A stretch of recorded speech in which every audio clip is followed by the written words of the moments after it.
عليكم ورحمة الله وبركاته. هنرجع تاني إن شاء الله شرح المنهج بعد ما نزلنا مراجعة مارس. الناس اللي امتحنت هنكمل باقي المنهج إن شاء الله. أخدنا الحصة اللي فاتت أو الدرس اللي فات أو الفيديو اللي فات أول درسين في يونت 4. آه، الدرس الأول كان بيتكلم rooms in my house. أخدنا الغرف اللي موجودة في البيت والجمل اللي عليها وعرفنا إزاي نتكلم عنها.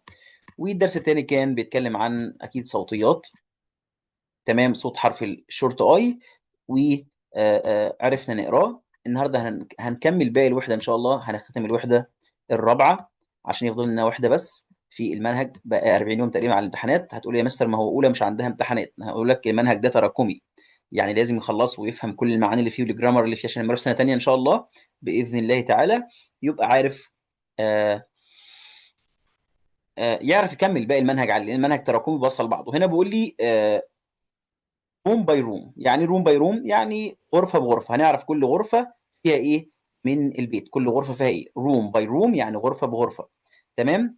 كان في كتاب انجليزي زمان اشتغل منه زمان كان اسمه بيت باي بيت، يعني خطوة بخطوة. روم باي روم غرفة بغرفة. طيب، البيد روم احنا خدناها الحصة اللي فاتت. بيد روم يعني اوضة الايه، اوضة النوم. فيها ايه؟ هيكون فيها بيد. بيد. بيد الاي صوته ايه، شورت اي. بيد. هيكون فيها خزانه او دولاب. ايه الفرق بين الدولاب ده والدولاب التاني اللي هو كابورد؟ فاكرينه؟ الدولاب الكبير. عندكم غرفه اطفال فيها مثلا دولاب ضلفتين بس، لكن الدولاب الكبير اسمه كابورد، اسمها كلوست. كلوست. قطعين كلو ست كلوست. يبقى دي محتويات غرفه الايه، النوم. يكون فيها بيد وكلوست. الدايننج روم غرفة الأكل والطعام هيكون فيها إيه؟ هيكون فيها تيبل. هو السفرة بقى تيبل، ترابيزة تحط عليها الأكل. تيبل. تيبل خد بالك الإي هنا سايلنت، ولما تلاقي بي ال هتحطي أو من عندك. تيبل. يكون فيها تشيرز عشان نقعد عليها ناكل. تشيرز سي اتش تشا، والاي مع الاي بتعمل اير ايه، تشيرز، والاس هنا جمع فيها كراسي. هنشوف الليفنج روم هيكون فيها ايه. هيكون فيها كاوتش، اكيد هيكون فيها كنبه نقعد عليها. الاو يو بتعمل ايه فبقول كاوتش. كاوتش. يكون فيها تي في اللي هي اختصار تلفزيون. تعال نشوف الكيتشن هيكون فيه. لازم يكون فيه فريدج. فريدج ثلاجه عشان نحط فيها الاكل. جي هنا بنطها جا زي ما احنا قلنا عشان لها او وراها حرف الاي. فريدج. وهيكون فيها اوفن. اوفن. اوفن هنا مش مقصود بيه فرن، فرن مقصود بيه البوتاجاز نفسه، تمام. بس مناهجنا كلها، المناهج كلها بتتكلم على الفرن اللي جوه. كده انا مش هحتاج الفرن اللي جوه بس المطبخ، انا بحتاج مين؟ البوتاجاز ككل بالعيون اللي عليه. فدي انا شايف حاجه المفروض تتصلح. يعني في المناهج كلها جايبين اشاره للفرن، لا انا بتكلم على البوتاجاز نفسه. فكلمه اوفن هنا يقصد بها البوتاجاز ككل، تمام. الحمام الباث روم هيكون فيه ايه؟ اكيد هيكون فيه سينك. فاكرين زمان واحنا بناخد في كورس الفونكس قلت لك لازم نقول ثانك يو. ثانك طلع لسانك في التي اتش ليه؟ لان اتش كلمه سينك حوض. كلمه ثانك، ثانك من غير ما طلع لساني معناها يغرق. تخيل، عشان تعرف التي اتش تاثيرها. فسينك يعني حوض. لو حطيت تي اتش هنا يعني قلت ثينك كده، بص بالتي اتش كده، بص كده معايا. ثينك. خرجت لسانك معناها يفكر، ما خرجتش لسانك معناها حوض. ده تاثير التي اتش. طب كلمه ثينك، ثينك يعني يشكر. ده الفيرب نفسه الفعل يشكر. طب لو قلت سانك كده بالاس، سانك معناها يغرق. سينك الغرق جاي من هنا. سينك يعني حوض. كلمه حمام تويلت. الحمام نفسه مش الحمام، لا اللي هي القعده دي اسمها تويلت، تمام. عشان كده الناس بتطلق على الحمام تويلت على طول، لان انا بروح اعمل ايه في الحمام؟ بروح استخدم الشيء ده. فحمام اسمه تويلت. لما اقول لك تويلت معناها ان انا اقصد الحاجه دي. لما اقول لك باث روم اقصد الحمام ككل. كل حاجه موجوده فين؟ موجوده في كل غرفه. كل غرفه فيها حاجه معينه. قلنا البيد روم فيها بيد كلوست. بيد كلوست. الدايننج روم فيها تيبل وتشيرز.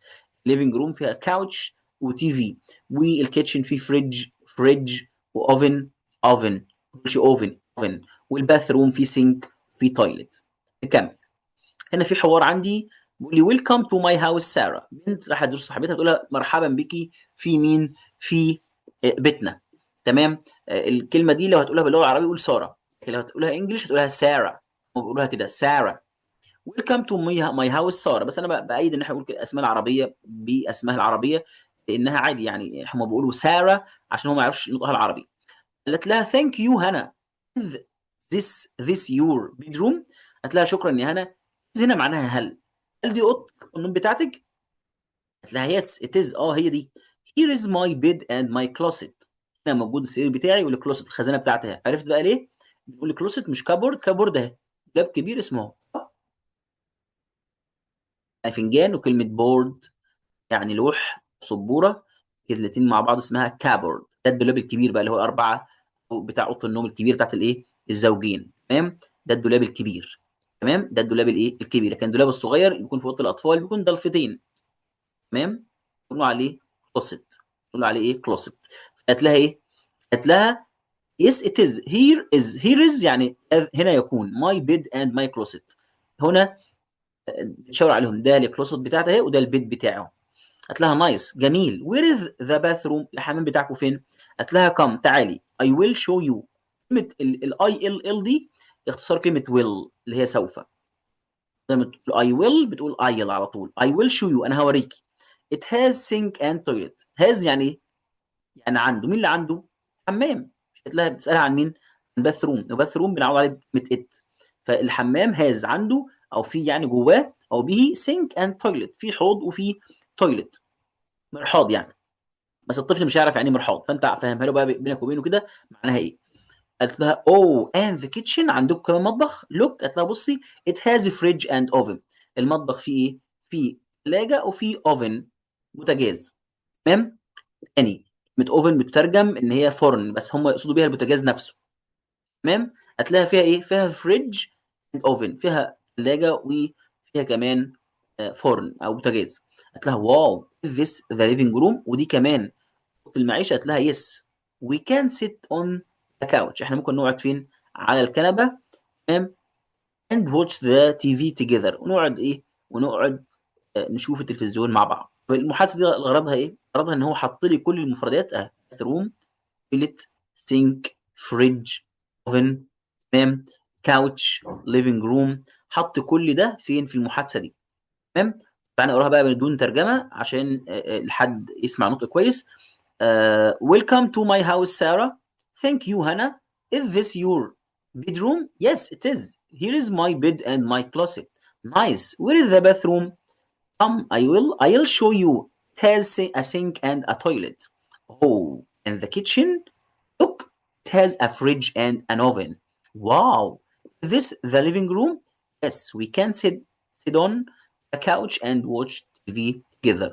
طيب، عندي بيقول لي بعد ما خلصنا كلمات المحادثه بيقول لي to ask about what can you find in each room. عايز اسال حد اقول له موجود ايه في كل غرفه. what can we find؟ انه اقول اسم الغرفه.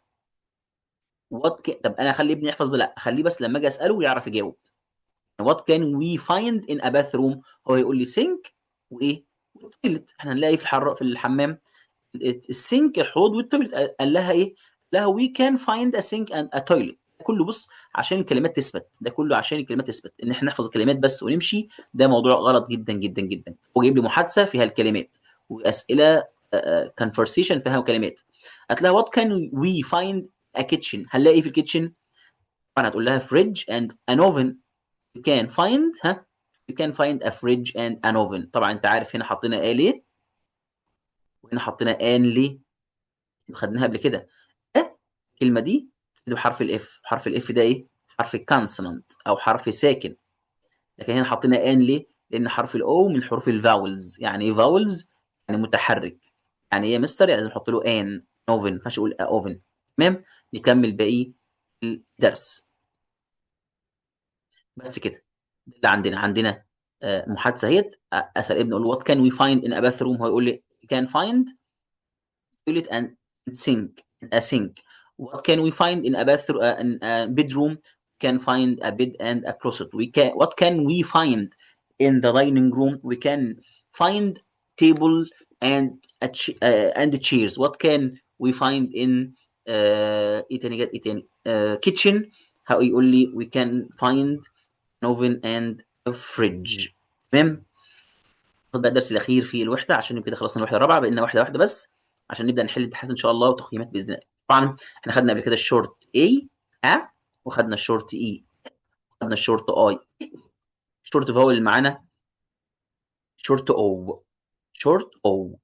الامريكان اكسنت ننطق الاو مفتوحه كده، بقول dog dog، ما اقولش dog dog dog dog fog fog. ضباب، هيقول لي يعني ضباب، اقول له اللي هو التراب اللي يكون في السما ده، لما يكون زي اليوم اللي فاتوا كده. fog log log، ما اقولش دوج وفوج ولوج، لا dog fog fog. تمام، ده صح. طيب بعد كده عندي كلمه الشرشوبه اسمها mob، اسمها mob mob مش mob اللي هو الموب اللي احنا عليه mob، لا اسمها mob mob. mob معناها عارف الحجله بيحجل، يعني ايه بيحجل؟ يعني بينط على رجل واحده بس، لكن الثانيه اللي لو على رجلين اثنين اسمها jump، اسمها jump pop. كلمه فرقعه يعني pop pop تاني pop pop pop. الكلمات دي مهمه جدا، لازم يتملاها عن طريق الصوتيات. بعد كده اناء عندي او حله او قدر، عشان بس ايه اختلاف اللهجات. حله hot hot حار hot I'm hot انا حران. نقطه dot dot dot. بس هو الدرس الاخير بيتكلم عن الشورت او، انطقه صح. نقول تاني hot hot dot up up up dog fog log. لما تشوف الاو لوحدها هتنطقها ايه؟ اه. هنا جاي لي طبعا قطعه عشان تتدرب على الشورت او. I saw a silly dog. It got lost in the fog. It tripped over a log. I started to hop hop hop, then heard balloon go pop pop. Found a cooking pot. The pot was very hot. بس كده يا سيدي. طبعا هتقول لي يا مستر اخلي ابني يقرا دي، انا شايف ان هي لا. ليه؟ بص بقى كده، بص الاي دبليو بتعمل لونج او، واي في الاخر بتعمل اي. تمام. تاني هنا ده كله خدناها، دي شورت اي وده شورت اي، شورت او شورت او شورت او. الاي مع الار بتعمل ار، شورت او شورت او. هيرد الاي مع الاي بتعمل ايه، شورت اي. ها بالون الاو او هنا بتعمل او ساوند زي كلمه فود. تمام. ايه كمان؟ ساوند الاو مع اليو بتعمل او. الحاجات دي هو ما درسهاش، لو درسها لازم يقرا ده كله. كوكينج بوت بوز، هنا الاي نطقناها او عشان جه قبلها دبليو. فيري الواي في الاخر بتعمل اي. طبعا ده كله خدناه في كورس الفونكس قبل كده، الناس اللي معانا بتاخد معانا الاونلاين. تمام. فما تجبرش ابنك يقرا ده الا لو هو خد فونكس قبل كده. احنا خلصنا يا باشا الوحده الرابعه، فاضل لنا وحده واحده بس ونخلص المنهج كامل باذن الله. كده نزلت لكم كل المنهج، مراجعه مارس، وان شاء الله قريب جدا هننزل مراجعه ابريل، نشوف بس ميعادها امتى ان شاء الله. امتحاننا مارس تمام، ما امتحناش تمام. الوحده الخامسه بتكلم عن نيبرهود، الحي بتاعنا او المكان اللي احنا عايشين فيه، هنعرف الاماكن فيه والوظائف اللي فيه، ده كله ان شاء الله.